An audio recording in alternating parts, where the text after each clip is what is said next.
حکومت جمهوری تاجیکستان با هرچی زودتر انجام دادن رسمیات معین کردن خط سرحد دولتی بین تاجیکستان و قرقیزستان منفیت دار می باشد و در صورت به امضا رسیدن سند ذکر شده از نیز زیاد خط سرحد دولتی دلیمیتاسیا می گردد.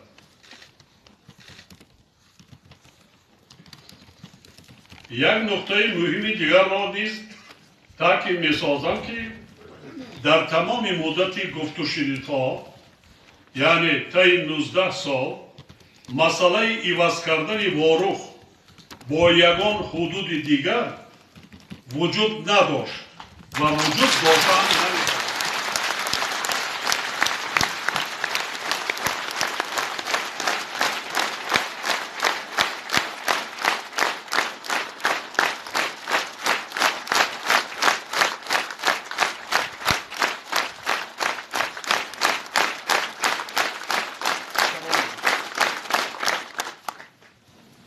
برای آگفته ایستادم که در رسانه‌ها هر گونه خبرهای وی درآمده است. این کارها را این مسئله فقط با واسطه وی حل نمیشه. اون چیزی که کمیسیون بین حکومتی هر دو جانب کار کرده است پای 19 سال خیلی زحمت کشیده. خیلی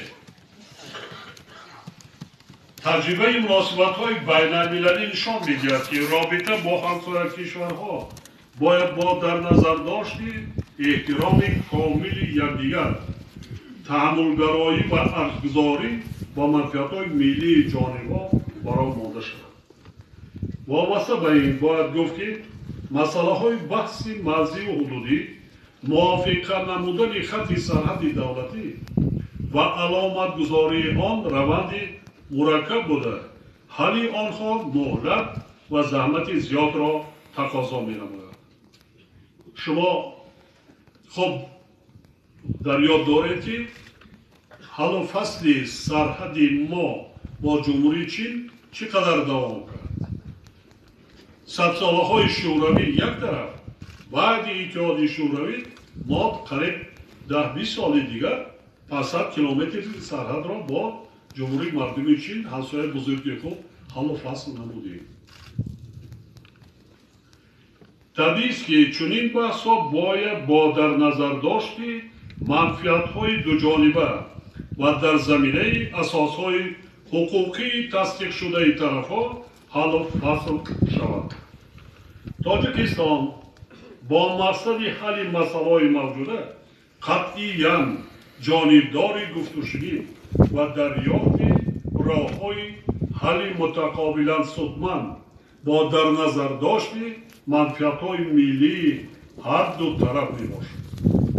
با استفاده از فرصت بار دیگر به مردم شهر اسفارد و دهات واروخ چارکو مراجعت کرده آنها را دعوت می‌نمایم که با همسایه‌ها در فضای دوستانه و همسایگی نیک زندگی کنند، با صبر و تحمل باشند و احساسات داده نشوند، زیرا چنین مسئله ها نه با احساسات بلکه تنها با راه گفت و شنید حل و فصل می‌گردند.